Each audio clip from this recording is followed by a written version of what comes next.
Buenas noches, Gigi. Gracias por estar en el canal. Bienvenidos. Hola John, ¿cómo estás? ¿Cómo te va? Todo muy bien. Bueno, vamos a hablar sobre Cierra el álbum Mortuorio. Mortuorio. Así le llaman.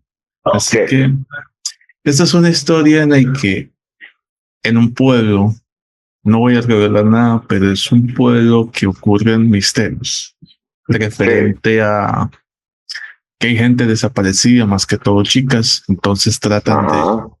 buscar quién es el autor, pero es bueno poder representar a los detectives. Bueno, magnífica participación que tuviste con el actor Giancarlo Mendoza, Ay, que muchas gracias. tuvieron unos temas de personaje bastante como Goku y Vegeta, por así decirlo, o lo puede dominar como otro aspecto, como un tema de un Winchester con Sam Winchester entre hermanos, ¿no?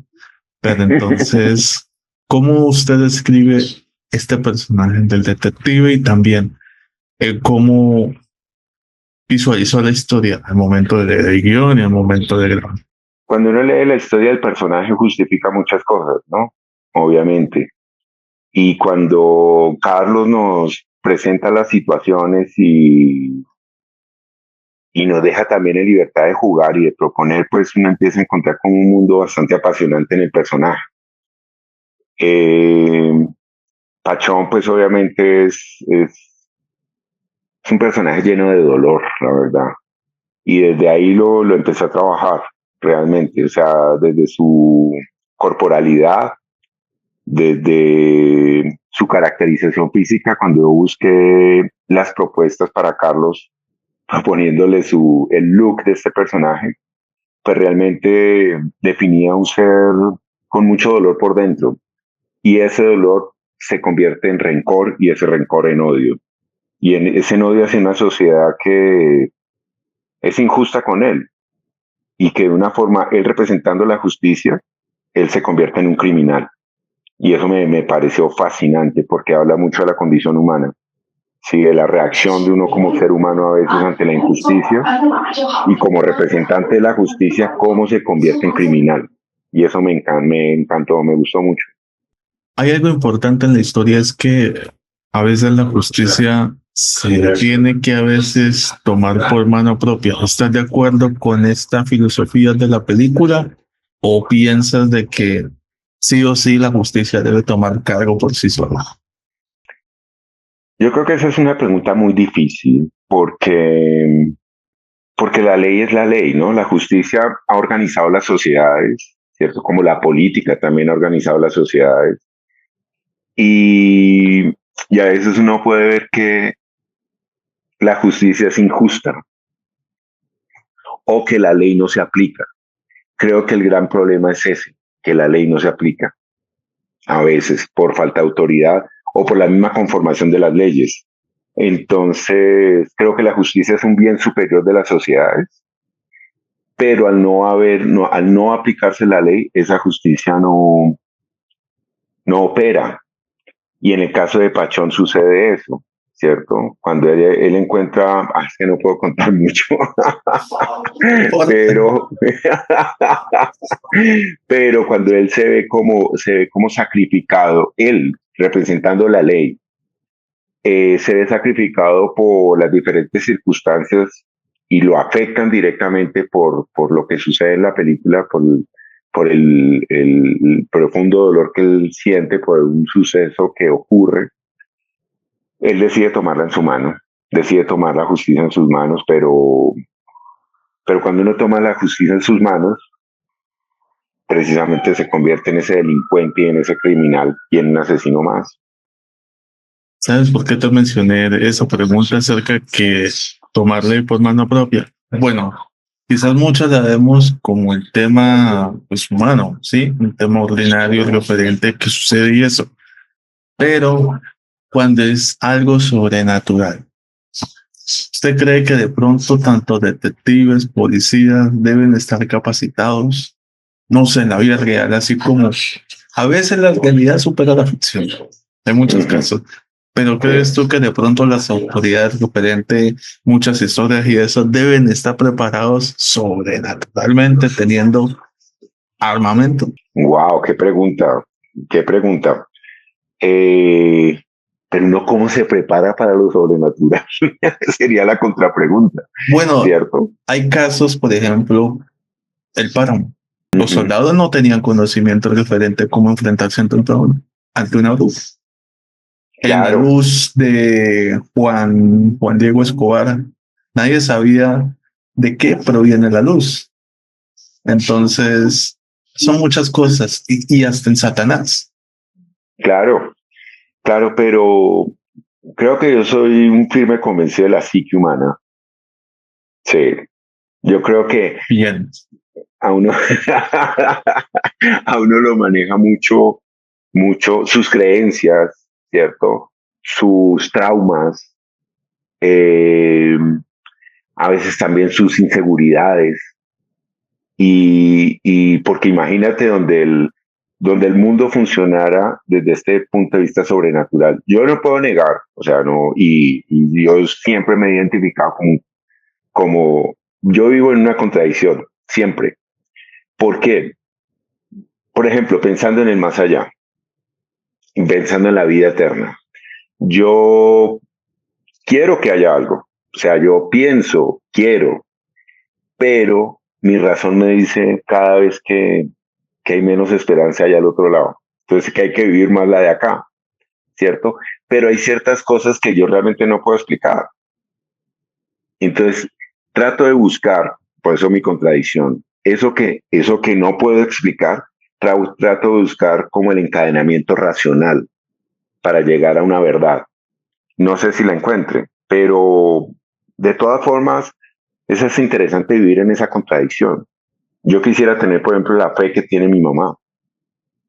En serio, mi madre tiene una fe infinita y eso me gusta tanto, sí, eso me parece fascinante, pero yo quisiera tenerla, pero no la tengo.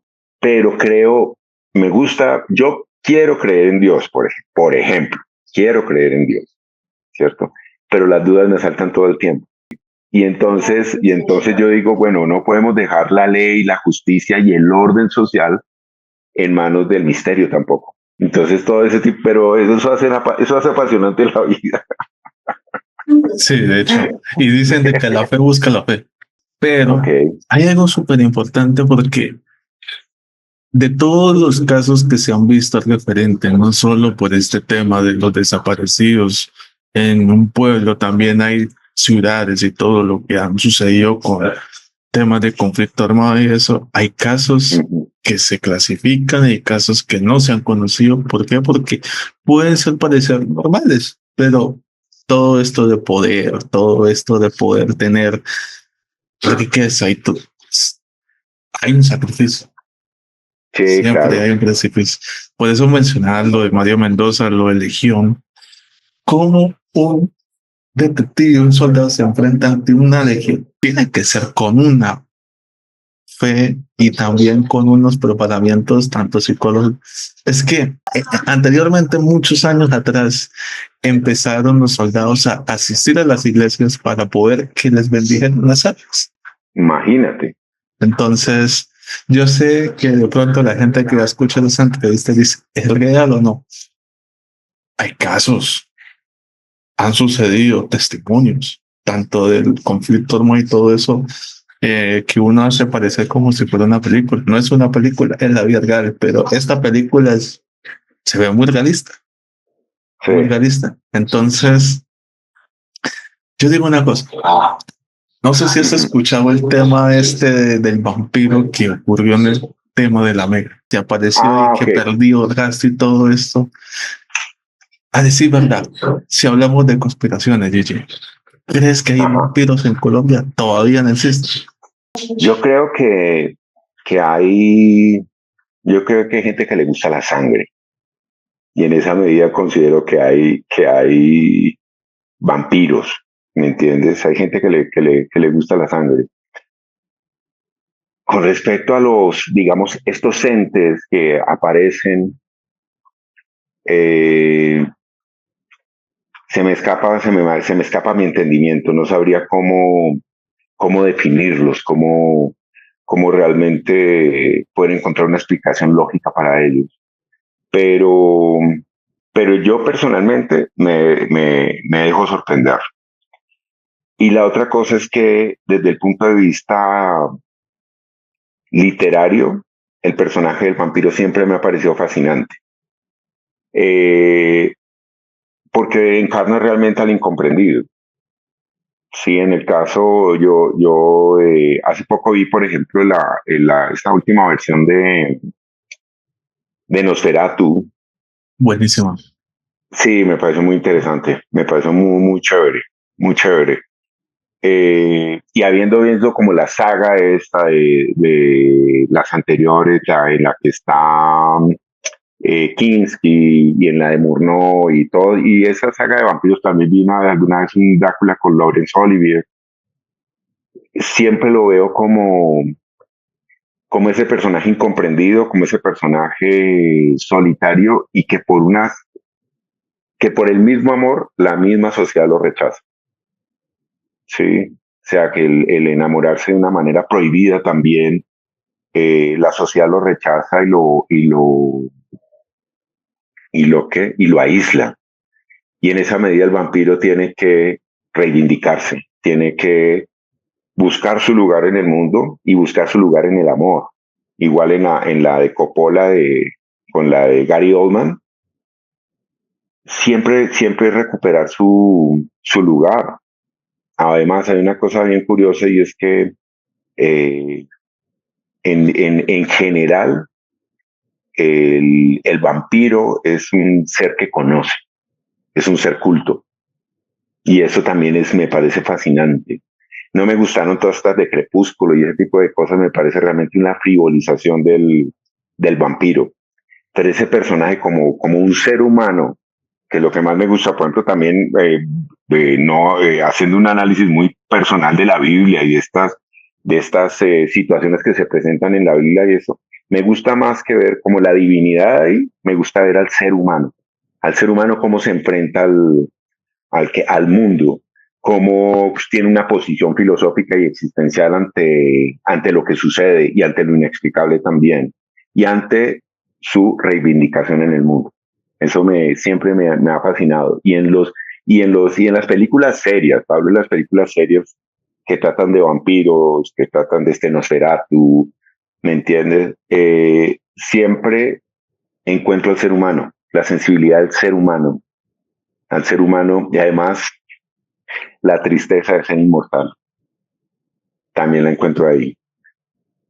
Esa inmortalidad, de una forma u otra, también de alguna manera decrépita, de sufrimiento, de que algún día uno, incluso el mismo vampiro por el amor, baja la palanca de la vida. Y eso me encanta, me fascina, me apasiona, diría yo también.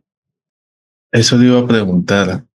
Si, imagínate, si le dieran de pronto la oportunidad de ser inmortal, ¿usted lo aceptaría o no, Gilly?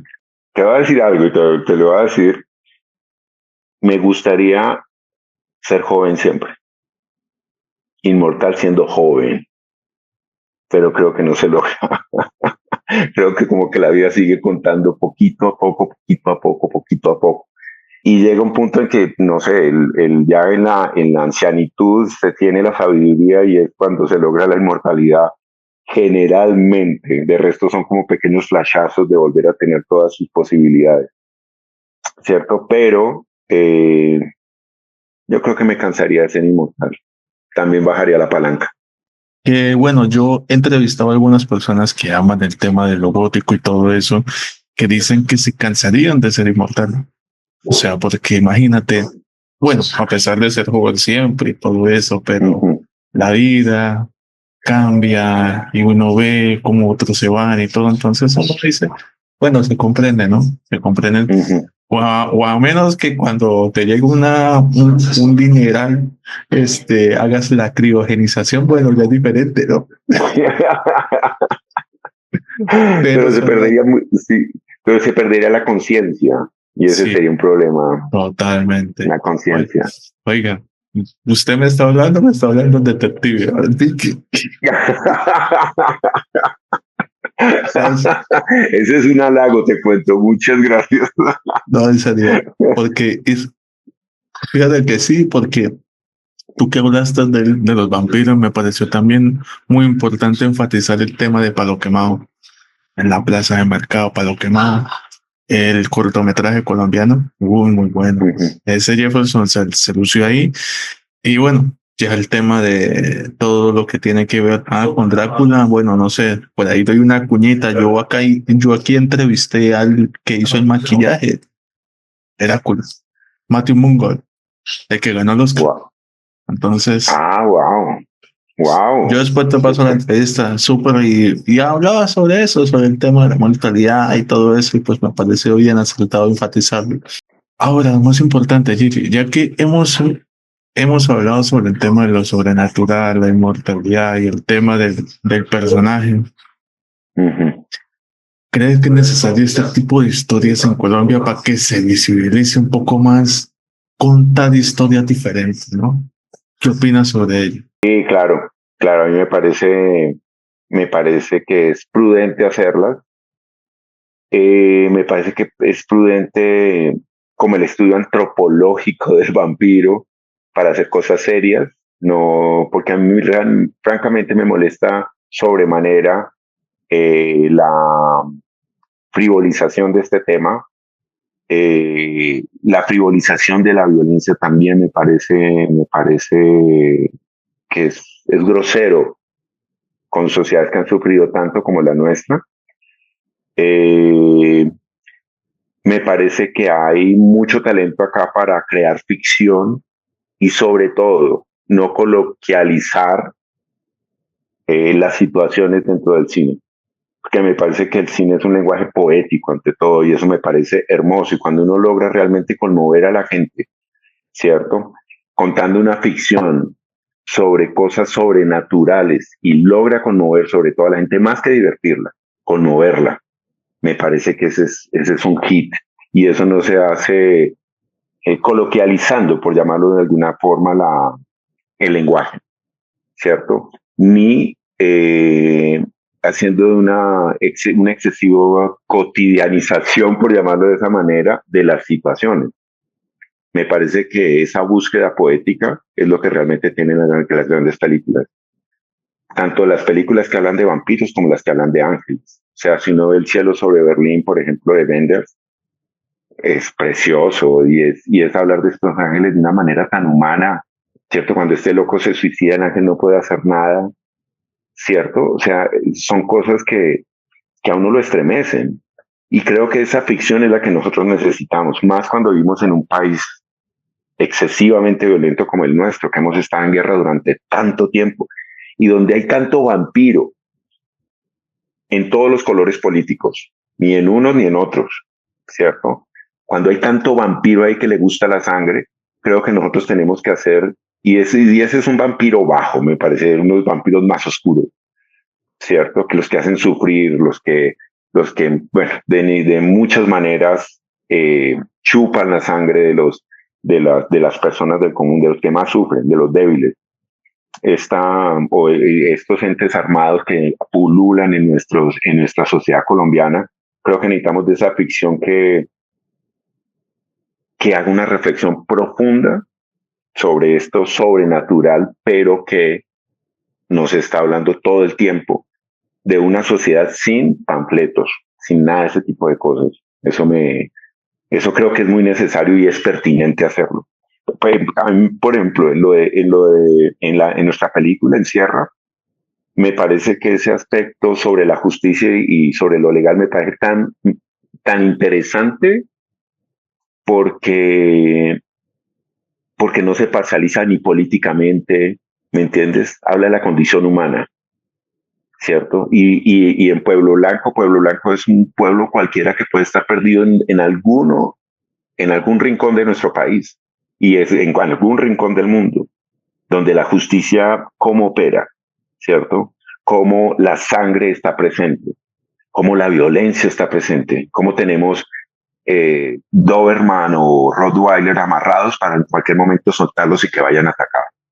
Entonces, toda esta ficción me parece fascinante, pero lo que te digo, tiene que ser un estudio serio, sin frivolizar, sin aprovecharse de las víctimas, sin dejarse influir por el dinero de los poderosos, sin dejarse amenazar por los que tienen las armas. Creo que, creo que es muy necesario para nuestro desarrollo poético, para nuestro desarrollo social, para nuestro desarrollo cinematográfico. Creo que es muy pertinente crear ficción bien hecha. Sí, y lo hicieron porque a mí se me hizo similar, cierra, al tema de lo que pasó en Bucaramanga en el 55, el vampiro de la 55, no sé si te acuerdas. Se me hizo similar al de Pueblo Blanco. Oye, uy, ¿será que se inspiraron en el vampiro del 55? Otra vez. Y es una leyenda urbana, ¿no? Y puede Sí, que en Pueblo, y a mí puede que se me escapa el vampiro de Bucaramanga, estás mejor informado que yo. Y puede que esa película se considere una leyenda urbana para en la historia de ficción en Pueblo Blanco, que muchos de pronto, ¿qué pasa con la chica? ¿Le creen o no le creen? Se convierte, yo creo que en leyenda urbana, porque ¿cómo va a ser? Pues imagínate, ¿cómo hace uno para crear un mito? Esa es una buena pregunta también. ¿Cómo hace para trascender en el inconsciente colectivo? Nosotros, todo Latinoamérica, por ejemplo, está llena de todos estos cuentos de misterio y el mundo entero, pero digamos en Latinoamérica es como muy de la tierra, como muy, como una de las cosas, nuestro mestizaje, nuestra mezcla indígena, es tan rico en mitos, tan rico en esto, pero dice, ¿cómo lo lograron? O sea, ¿cómo se logra trascender desde ese punto de vista? Y ahora, en nuestros medios, digamos, en una edad más contemporánea, ¿cómo se crea un mito? Por ejemplo, hablando de Satanás con este tipo, y te cuento, el Poseto queda a unas cuantas cuadras de aquí de mi casa, No puede queda a ser. 6. Imagínate, queda a 6 cuadras de mi casa. ¿Cómo Campo Elías se convierte en un mito de un tipo rechazado, de un tipo de una cantidad de cosas, todo lo que hizo, y ay no, y él vivía aquí a una cuadra mía, donde incendió el apartamento está aquí a una cuadra, de donde yo vivo, aquí en Chapinero, aquí en Bogotá, vivía a una cuadra. Pero cómo se crea ese mito, o sea, cómo uno puede empezar, los jóvenes, los muchachitos de ahora, cómo pueden empezar a pensar en que sí existió o no existió, sí fue real o no fue real. Y es una tristeza porque el restaurante El Poseto lo cerraron no hace mucho y ahí van a construir como un edificio y se va a perder esa parte que debería ser, no, pues no debe hacer alarde de la violencia, pero en ese lugar sucedió esta cosa tan extraña, a la vez tan extraña, pero a la vez tan cotidiana en nuestro país, ¿sí? Pero ¿cómo se crea un mito? Eso me parece algo que se escapa de las manos, o sea, no sé si puede ser algo voluntario o no, ¿me entiende? El doctor Mata también el doctor Matallana en nuestro leguleyo que también empieza a hacer justicia por mano propia, ¿me Referencias. entiendes? Sí, exacto, entonces, y uno dice, se convertirá alguna vez en un mito. Ahora, los mitos generalmente son aquellos que han sido o que crean terror, que crean miedo, que crean no sé qué, pero y los otros mitos, los de personas que también han luchado por el bienestar de la sociedad, por una cantidad de cosas también pasan un poco desapercibidos, como que también juega el morbo de todos nosotros ahí, ¿no? El hecho de buscar como en lo oscuro, precisamente esos mitos, esas leyendas urbanas, ese tipo de cosas. El mismo Pablo Escobar, que para mí es un asesino o sea, un asesino que se le rinda culto a este tipo, me parece realmente una cosa inhumana con las víctimas, con tantas personas. Te cuento también, una bomba de Pablo Escobar me rompió todas las ventanas de mi apartamento. O sea, estalló a 1,5 cuadras de mi casa, cuando le hicieron una bomba a Maza Márquez, que era el director del DAS. Y fui testigo de eso, pensé que mi edificio se había caído. Y mira cómo es este país. Eso fue en el 89. Ese día la carrera séptima está llena de trozos de personas y la gente que le rinde culto a este tipo no se imagina que yo, y te voy a hacer un poco explícito, pero yo veía trozos de paladar en las calles, trozos de dedos, aquí al frente de mi casa sobre la séptima. Y al otro día gana la Copa Libertadores el Nacional de Medellín, comprada por don Pablo Escobar. Y sobre los muertos la gente celebrando, con banderas, tirándose maicena. Ese es nuestro país, ese es el reflejo de nuestro país. Entonces yo digo, alguien gana la Copa Libertadores un día, pero el día anterior esto estaba lleno de muertos. Al frente de mi casa. Yo me le paré sobre los vidrios, las cortinas protegieron que los vidrios y todo eso cayera sobre mí. Y se convierten en mitos. Y uno dice, las otras personas, los que han luchado por una sociedad justa, los que han luchado porque de una forma u otra el andamiaje de este país siga creciendo, porque haya más gente que cumple con su deber, que moralmente es correcta, por llamarlo de alguna manera, ¿cierto? Ellos no se convierten en mitos ni en leyendas, pero sí los otros, y uno dice, porque el ser humano es así, porque somos así como sociedad. Entonces, crear un mito, uno dice una leyenda urbana, wow.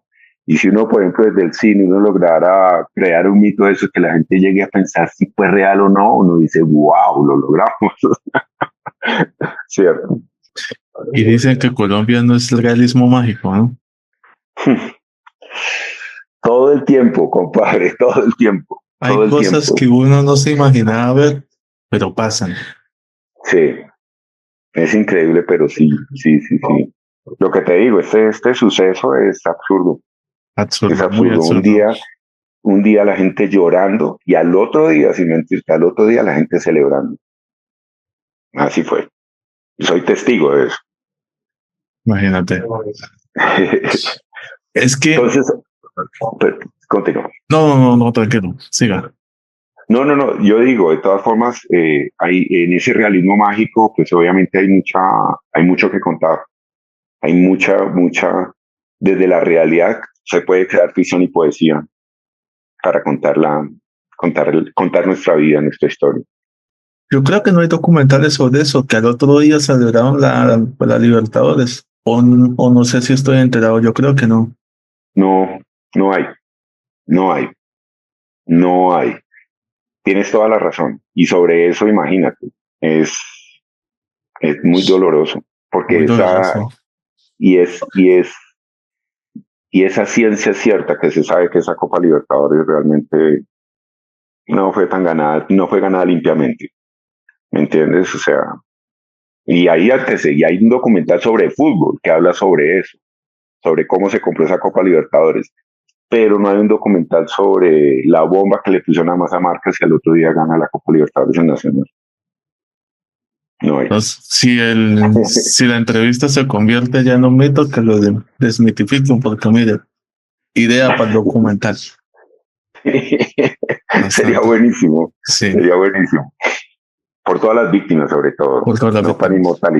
No para inmortalizar a los asesinos, sino No, nada, por todas las por víctimas todas las que víctimas. ese día terminó la vida, terminó el universo para mucha Muchísimas. gente acá. Sí, y ahí en adelante, porque esas fueron las primeras bombas que puso este tipo, este criminal.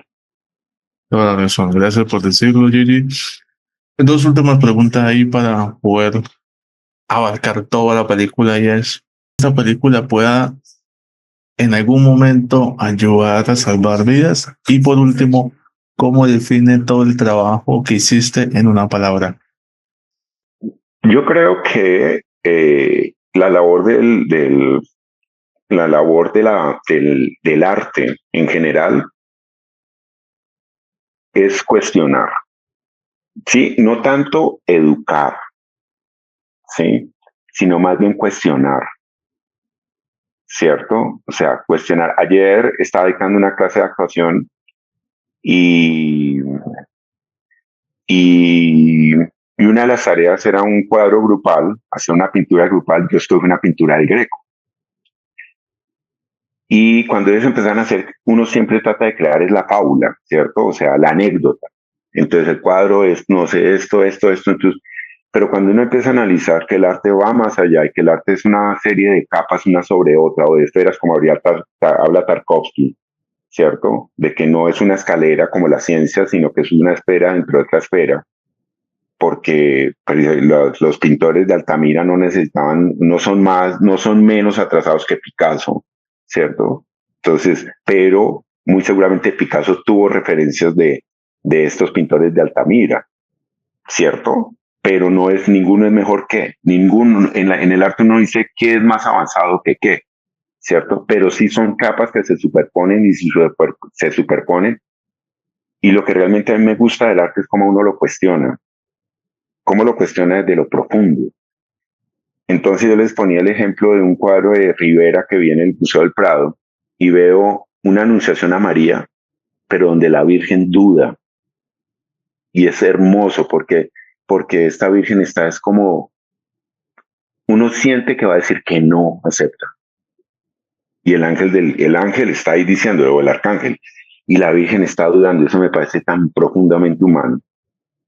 Y hay otra en que ahí, pero no recuerdo si es del Greco, es una pintura donde está la muerte de Cristo.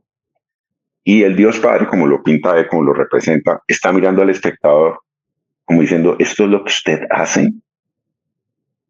Y es precioso, porque uno como espectador ante un cuadro que son pinturas y manchones de pintura, le habla de eso. Y para mí eso es el arte. Entonces, si uno va al cine, uno no va a que lo eduquen, uno va a cuestionarse sobre su vida. Y eso es lo que me gusta. Yo ojalá que Sierra cree estos cuestionamientos sobre la justicia, cuestionamientos sobre el odio, cuestionamientos sobre el amor profundo de este padre por su hija. En esa escena fue tan dura para mí como Gigi, como ser humano, porque a mí me hubiera gustado tener una hija. No soy padre, pero me hubiera gustado sobre todo tener una hija. Cuando veo a los papás con las niñas, se me despierta el instinto paternal. Y en la película, es que no puedo hablar, pero esa escena para mí es supremamente dolorosa, supremamente fuerte. Y entonces, más que enseñar algo, porque no creo que la labor del arte sea esa, ni comunicar tampoco, ¿cierto? Pero sí cuestionar. Que la gente se cuestione, que la gente se siente identificada con los personajes que están allí y que de alguna forma u otra cuestione la existencia sobre eso. Yo sé que es pretencioso, pero a veces tenemos que ser pretenciosos para lograr cosas, porque si no pretendemos algo, nos vamos a quedar en la superficie. Y a veces tenemos que sumergirnos y decir, bueno, yo pretendo esto con eso, ¿cierto? Lo único que quiero es conmover a la gente y que la gente, bueno, también divertirla, pero también que la gente se cuestione. Solo eso. Ya si uno logra que la persona salga y se pregunte sobre algo, creo que se ha hecho arte. Y el trabajo que hice, o sea, cómo puedo definir lo que hice en una palabra? Sonará cursi, pero yo creo que lo que actué todo el tiempo fue amar, amar, amar y amar no desde un punto de vista externo a la película, sino amar dentro de la película, así sea equivocadamente, pero amar. Sí, yo lo definiría así, amar, en un verbo, como somos los actores no somos sustantivos, sino somos verbos, hacer y amar, yo creo que amar, ese es el gran pachón, equivocadamente, pero así es. Excelente. Muy buena respuesta. Vamos a tomar la foto como despedida, así que este es tu espacio, Gigi, para que digas redes sociales, un saludo para Colombia, invita a la gente a ver si. Para mí es muy importante haber tenido esta entrevista con John y hicimos una apuesta, nuestro director, Carlos, hizo una apuesta a un... No, los sueños también están muy maltratados, no quiero hablar de sueños, Ahorita por el comercio y por todos los sueños han sido muy maltratados. No hablo de sueños. Yo hablo que con la película hicimos una realidad, ¿cierto? Vivimos una realidad. Como actor me metí en una situación y con todos mis colegas también nos metimos en una situación que apostamos a eso de una manera muy honesta, muy amorosa también. Y lo más lindo fue que Carlos nos ofreció su imaginación como campo de juego para nosotros que somos actores, y todo el equipo estuvimos allí jugando, y nosotros queremos compartir ese juego con el mundo entero. Hoy tenemos plataformas, tenemos una cantidad de cosas. La India está en mi mano, está en mis dedos acá, ahora mismo, y sé que esta historia va a llegar a muchos rincones del planeta y nos exponemos a la crítica. La crítica, no hay crítica destructiva, siempre hay crítica, toda la crítica es constructiva. No hay crítica, hay criticonería, pero eso es subjetivo. Pero la verdadera crítica ahí está, nos exponemos a ella, pero nos exponemos con arte, la verdad. Y quiero invitar a todo el mundo, al mundo entero, a que vayan a las salas, a que, como decía en una entrevista hace poco Tarantino, el ir al cine es un ritual, que las plataformas están, pero el ir al cine y enfrentarse a una pantalla gigante y a la oscuridad del teatro es algo fascinante, que no se puede perder jamás.